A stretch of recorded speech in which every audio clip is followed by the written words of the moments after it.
최근 화장품 시장에서 중국 외에 가장 주목받고 있는 시장은 단연 미국 시장인데요. 시장 규모가 세계 1위일 뿐만 아니라 최근 수출도 급격하게 성장하면서 중국과 홍콩에 이어서 주요 수출국에 이름을 올리고 있습니다. 수출이 늘어난 만큼 업계의 미국 FDA 제품 등록에 대한 관심도 같이 늘고 있는데요. 이번 영상에서는 기업 문의사항들 중 우리나라 기능성 제품의 OTC 등록 여부에 대해서 다뤄볼까 합니다. 우선 우리나라에서 기능성 제품으로 고시된 품목이 미백, 주름 개선, 자외선 차단 제품 등이 있는데 이 중 미백과 주름 개선 제품에 대한 이야기를 주로 해볼까 합니다. 우선 중국의 특수 화장품, 대만의 함약 화장품, 미국의 OTC 등과는 다르게 이 기능성 제품이라는 항목이 우리나라에만 존재하는 독특한 규정임을 이해하시고 들어주시기 바랍니다. 우선 첫 번째로 미국 FDA에서 규정하는 화장품 OTC 정의는 다음과 같습니다. 즉 크게 화장품 그리고 일반 의약품으로 정의되는 OTC, 마지막으로 이 둘 다에 해당하는 품목군이 있는데요. 예를 들어서 비듬용 샴푸의 경우 샴푸는 화장품이고 비듬에 적용되는 성분은 OTC로 분류돼서 이 두 규정을 모두 따라야 하는 품목이 되겠습니다. FDA에서 얘기하는 화장품과 OTC의 기준은 결국 제품이 판매될 때 소비자가 이를 의약품으로 오인할 수 있느냐가 가장 중요합니다. 의약품으로 판단될 수 있는 근거 자료로 FDA에서는 OTC Active Ingredient Monograph를 정리하여 갱신하고 있는데 이들 성분들이 해당되는 경우 또 기능을 명시하게 될 경우는 OTC로 등록해야 합니다. 예를 들어 여드름 관련 제품으로 모노그래프 내 성분이 포함되어 있으면 OTC로 제품을 등록하고 액니 트리트먼트에 대한 문구를 사용할 수 있습니다. 그렇다면 만약 미백 주름 개선 기능성 제품을 화장품으로 등록을 하면 문제는 없을까요? 무엇보다 의약품으로 오인할 만한 문구를 사용하지 않는다면 화장품으로 등록이 가능합니다. 또한 FDA에서 명시한 미백 그리고 주름과 관련한 OTC 등록 항목이 존재하지 않습니다. 미백의 경우에 스킨 블리칭 카테고리가 있지만 이는 우리나라 기준의 미용성 미백과는 그 성격이 좀 다릅니다. 우리나라 주요 미백 고시 성분인 알부틴이나 나이아신아마이드 등도 스킨 블리칭으로 등재되어 있지 않습니다. 나이아신아마이드 성분이 일부 등재되어 있으나 이는 건강기능식품으로서 등재되어 있을 뿐입니다. 주름 개선 관련 OTC 항목도 마찬가지며 우리나라 고시 성분인 아데노신이나 레티놀 성분 등도 모노그래프에 등재되어 있지 않습니다.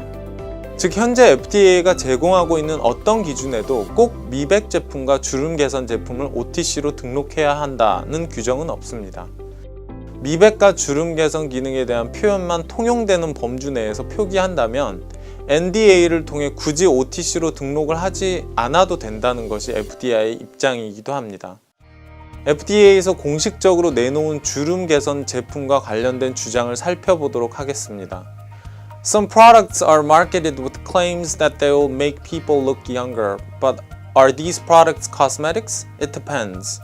이는 제품 효능에 대한 표현이나 주장 여부에 따라서 화장품이 될 수도 있고 아닐 수도 있다고 얘기하고 있습니다. 미백 제품 관련한 문의는 다음과 같습니다. You may need to determine whether the products you describe as whitening could be considered skin bleaching products. Refer to the rulemaking history for OTC skin bleaching drug products. 미백 및 주름 개선 제품은 광고 문구 등 라벨링 및 마케팅 등 제한된 형식으로 화장품 등록이 가능하다는 것이 결론입니다.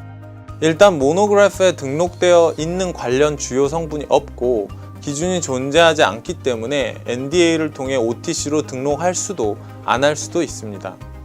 또 일부에서 주장하는 화이트닝이나 링클, 에이징과 관련된 문구 삽입이 불가능하다는 것도 사실과 다릅니다. 미국에서 판매되고 있는 제품 중 화이트닝의 단어가 잘 없는 것은 물론 소비자들이 미백 기능을 선호하지 않는다고 알려져 있지만 이보다 화이트닝은 의약품으로 오인할 수 있는 용어이기 때문이기도 합니다. 스킨 블리치도 마찬가지입니다. 즉 OTC로 등록되지 않은 제품은 화이트닝이라는 문구를 사용할 수 없을 것으로 판단되기 때문에 이 대신 help skin tone이나 brightenings과 같은 화장품스러운 문구로 대체하여 표기하는 것입니다. 위에서 언급했던 주름 개선 기능에 대한 내용도 마찬가지입니다. reduce wrinkle는 화장품, remove wrinkle는 OTC라는 내용과 더불어 대부분의 레티놀 등 스킨케어 제품 등은 효능 효과에 대해 reduce the signs of aging, helps to enhance fine lines, helps reduce wrinkles 등의 표현을 통용적으로 사용하고 있습니다. remove wrinkle이라는 영어 표현 자체도 어색한 데다가 소비자 인식 측면에서도 reduce와 같은 통상적인 표현이 좀 더 신뢰감을 줄 수 있습니다. 또한 소비자들이 remove와 같은 강력한 표현에 끌려 제품을 구매한다거나 화장품과 OTC를 구분하여 구매하는 소비자는 아마 없을 것입니다.